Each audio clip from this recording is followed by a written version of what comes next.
Hello friends, welcome back to my channel. Tu Chung Hin, My Love from the Star, episode 14 part 16 chan explain anabol kit no hite. Koi hile hichi channel ki subscribe nai lo hon, nung se nin subscribe inabol divin ikiti movie. Hitabang Korean movie explain ahilo le lungsit ta film dang jong explain kin bol jing ding ahin namu jing ding ahi movie explain anapan taw hiti episode 14 hung ki pa na hin shooting bol na vin ahung ki panin hichi ahin chiang jong ahung lian hla na hin a khaw ki hian na thi chu ahung ki pelin ama jong anui langin ahung ki le hlatan hiji zo hin hospital pui pai ta vin hichi thu hi domizonin ain het phanin upa kom langa chun agana gangin aliang pheitan upan jong itidana nang hichilaya hi nongham police station na di lo ham atile ipidia cheangjong tha ding na gu te ham tuni a hi nangjong ama na tha gut banga ken nang katha ding nahi atin inchung langa pat chun le hla agotan hinla upan ke nei tha le hospital langa cheangjong hoidi ding nahi sa ham katha tho ding hi kaloi ho kakoi hi ati phanin aman jong imacha chu alo thei di tapun hi hichizo ni khat hi upato domizon hongkimutu kilhonin hichini hin upan kathil bol zo si keibol hi tia police ho ko mana seja tilsu zo si nang bola na sele cheng imalo tapungi tin domizon ko machun anasejin hi ga he dikhat chu domizon hin thane na ne wangin mitha na thei tha kipilo mi ahu do bo abol thei dan thu khatwe agol pa ko min anasejin hi ahin lai chini hin domizon in upa ko machun nikitep nahi nan su ke ngai le nangjong katha tho ding nahi ati pi in aki hian hlon tan hi chi zo hin leute en sung ahung kimun leunu hin ajipa ko machun upa jinu in khatwe ka ko min ki thu pin ana thu me upan asu ki chat ji abol gan the ji hinti ati le ajipan ken numei phata ka gela muwa ka nei le in ada hlan azamin thiljo se ka chapa athi mo sa in hitabang numei iti in ngaidam pongi ati le ajinun ainai ahin la numei lunggel ihe thimpi ngai ahi na chapa hin khuman na he chula em leuzong anaw hi jingwangin ngai lu na ta anei lo to kilovi atile ajipa chu anujin leule upa te thei punati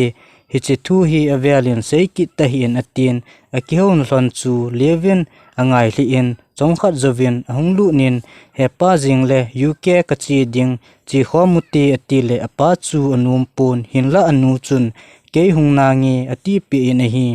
leuzong uk aga lungtan hospital khat nahin achi in lucy kiti aga holtan ahin la hichi hospital in lucy kiti amkhapu inati pi un hi hichi zo hin simite nu chale film director khat ki hona ahung kimun hichi achun siminu in kachanu hin meeting bo agele atile director pan chengin zong ama ding sangin simi ding anagel kho e ahin tin hi detective teni hung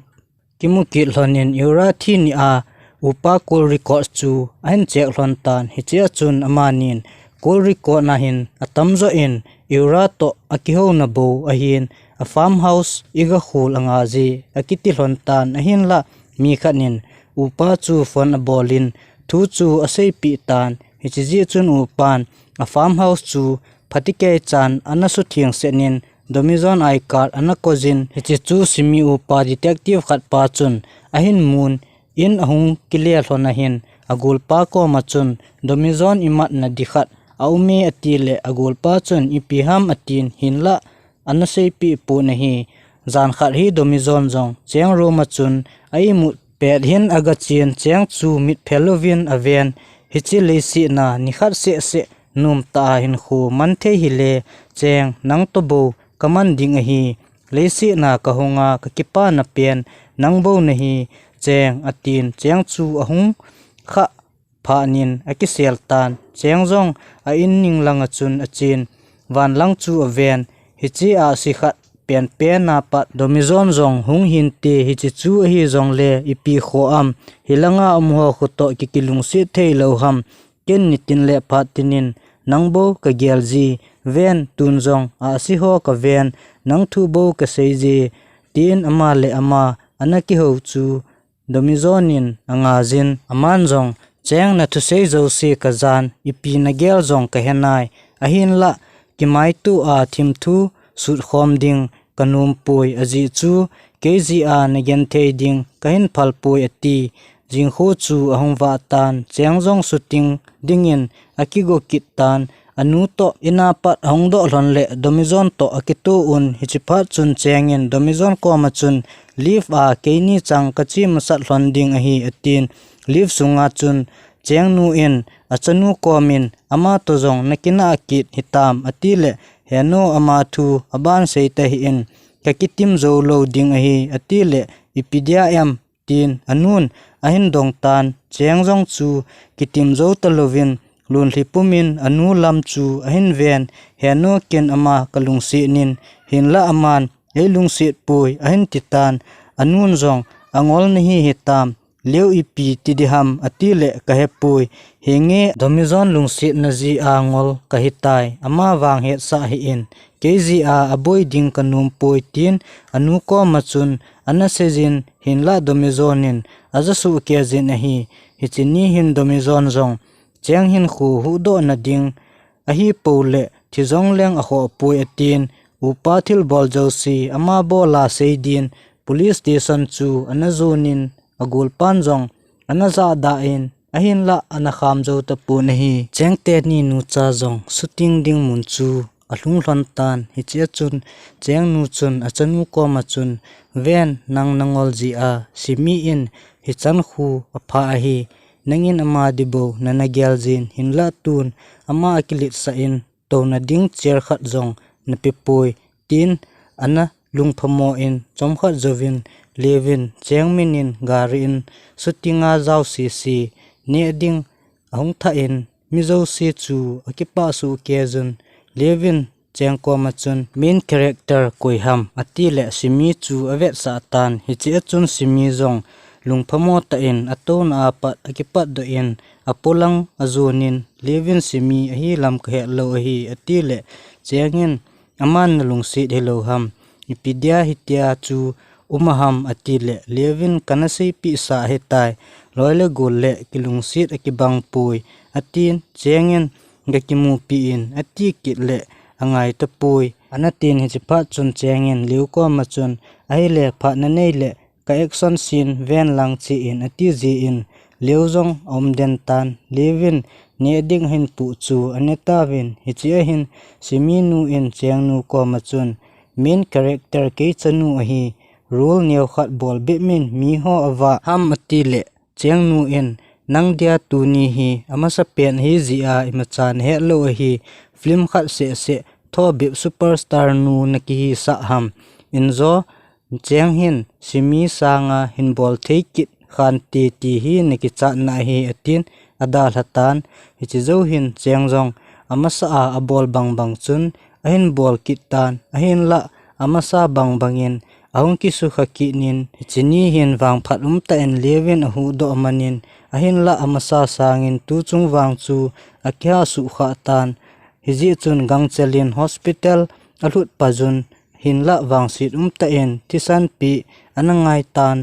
ama thisan hi apa a to bo kibang hi ji in chengnu le anaw pa chu lungkham ta in ana hlonin cheng kisu kha thu chu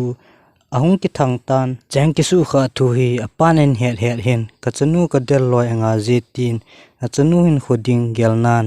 gari za la chun ahung hlai tho jingin hospital chu ahung lungtan hichi a hin cheng naw pa hin anu ko machun kanyewa pat kapa pui ni ti pi hiloham atin lungphamo ta in anu chu anada latan cheng pan jong achanu chu thisan pi zovin tu in ke chi kitange tin chengpa chun ajinu ko machun en seitan hen la jinun kumsom lani langpi nanada la hin chengin khu ain her ka in omin atitan hi hichi thu hi domizonin ain het kit phanin agana gangin upa kom chu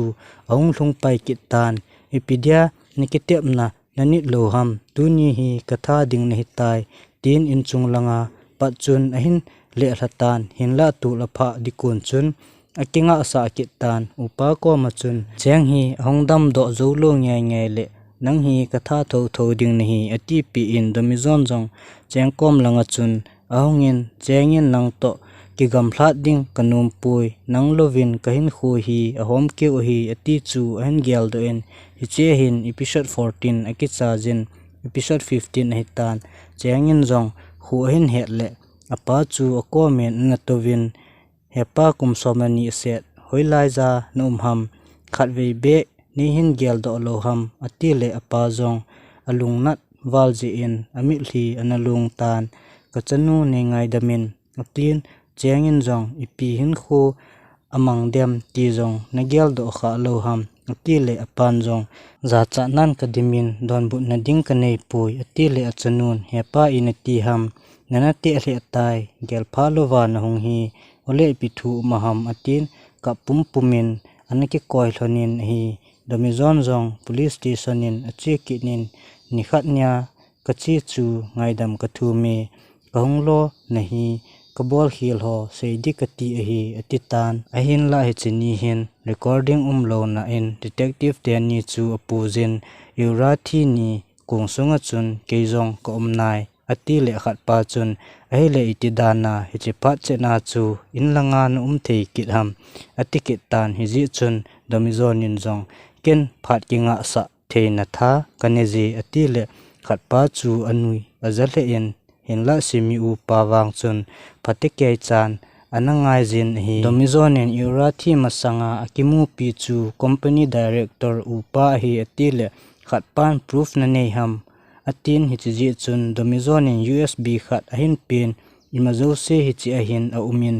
copy dangjong ka koji atin apitan neita san thon le lungsi nin video vel honin lang avelin hul phakit hlonin ken nang ni ki thu pina ding hlakhat bo ka nei tai atin hi chi zo hin anyau gul nu chu cheng ko min ahongin amani chang aum pe hlona hin agul nu ko ma chun ka kisu kha hi koiman he lo ham ati le itikun a he da de ham muntina mi zo sien he su kg ati cheng ding a hin leisi chunga mi him zo sien a kisu kha he jong lew domizonin he lo le koiman he lo banga agel hi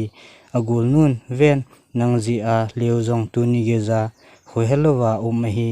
ama hi le hiti a hin dampu nati hichi alien pa chu gel gel hi in khatwei cha jong nahung ve pui chule ka dei pui tia jong ana sei hitalo ham atin agul nu chu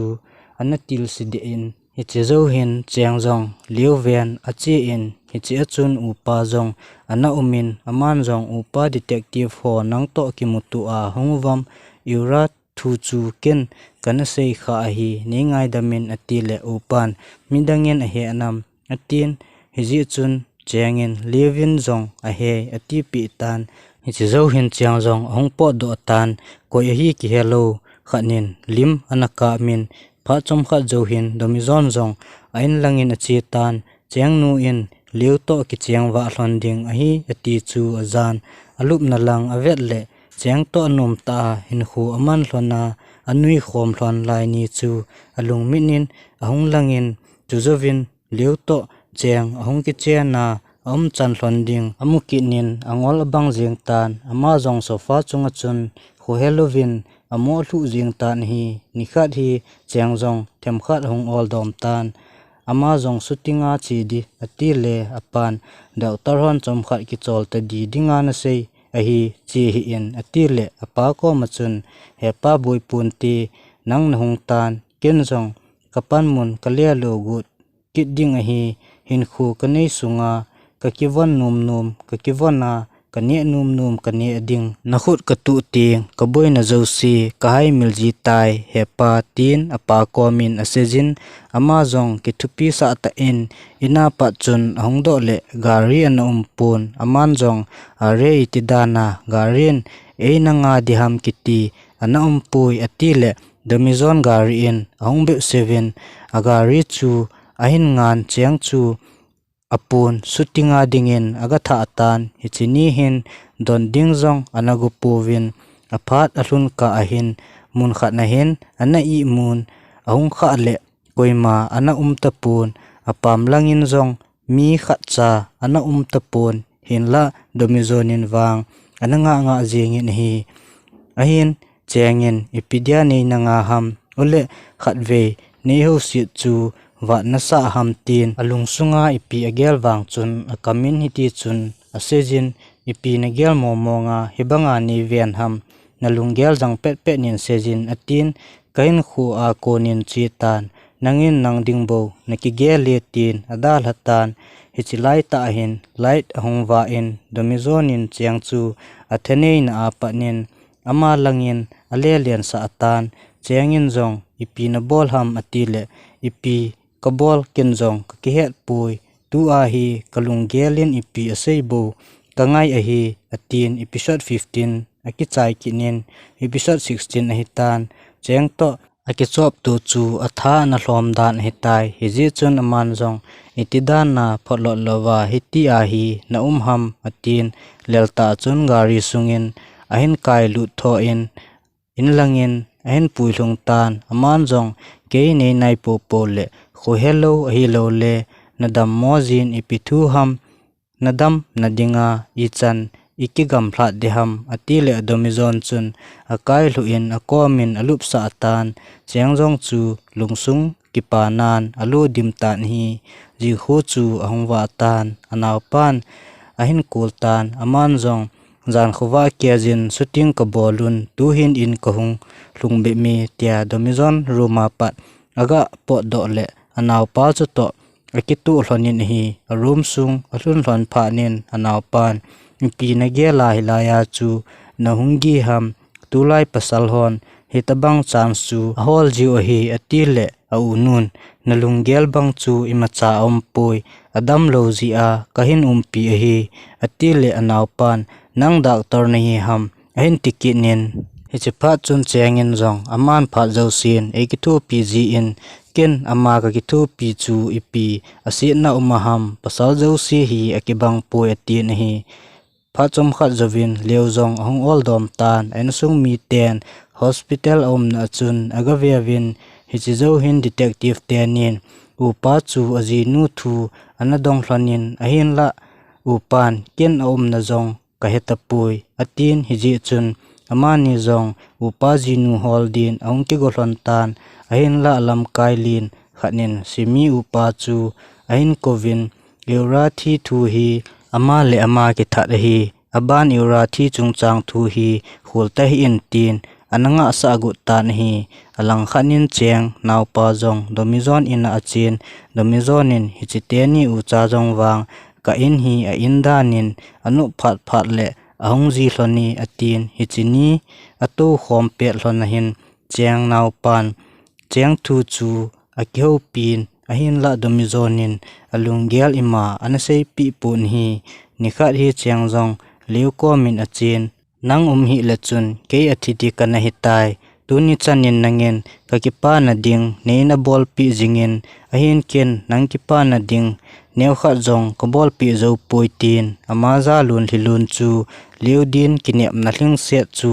aung hitan hichiphat chun leven chan sahi atin ahi le nalungsunga kedia mun neukhat be ong lo ham ati le chengin kabol khil josi ngaidam kathume ahin la ken domizon khu kalungsit mong hitai atin hichiphat chun leven ke kalungsit nu kachan lo imacha boipui ahin kalungsit nu in alungsit khat achan ding kanum pui kenjong nain kithu pinangi atitan hi jan khat hi chengte ni jong inpang langin akimutu kilhonin hichi a hin chengin kakisu kha chu keidin wang phatna hi kapa to kakimutu tai kanu phat phana kakimutu pithe ahi tai chule kakipa na pen kit khat chu nangjong ka komin na umi tu apat na koma ka jing ding kala su lo ding nahi ati nahi leuzong ongdam do phanin chengkisu kha thudol chu shooting munin ahongin aung khultan hichini hin thiljosi munchoma ala owa michumin asu tu chule company a jaw lo midang li jong hichini a chu ahong jaw thu ahin heta nahi pha chu anachi chi in nikhat hi domizonin cheng chu sutinga din ahin puitan ahin ama phat ahlin lo lai ji chun phat nga thei sa sa nan mi phabip to ahong ki chimun hi chi zo hin chengin domizon ko machun nidanga phat kanga sangin dunia ka phat hong hlun ding kanga hi num ka sa pe ni atin kalunggelin kahin khu hlungke jin hitabang kipa na hin khu hi kimangle kati atin kahin khu hi yan thei na hi hen nupsa na hi zong le nang tabo ka khom no min ahin la tuni chanin keidin imacha na bol hi e ati le domizonin ipi nangai chat ham ahin titan aman jong khu jem hoita von hoita chule restaurant ne thei kadu na pianin nei pujin atin alung gel jo se asei chai le domizon chu athip chet tan ichipa chun cheng chun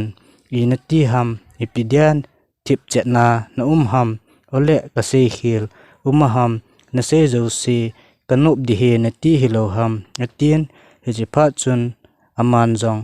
ven cheng kachi angai tai ati le hozana chi di ham atikinin domizon jong chu mai ngui chi nin alung se nu cheng su mai ve ngam lel pumle se ngam lo pumin kahung na a kalia chi ki na di pha le tai tu hla a hi kachi ding a hi tai pha chom cha bo ka nei tai tin lon hi pum chun lung set cheng su mai chu a hin ven cheng jong chu lon lian na chu ta na hi akilung se na hlon hi goilung zo ding hi nam iti hin khu ahin man hlon ding ham ti chu aban episode explain hin bol phat leo in explain diu ai tai episode 14 to 16 explain hi chan hin akichai tan aban hin upload kit ka 7 na bon chavin damsel chi tawin lungse nin like share subscribe sumil pote kakipah e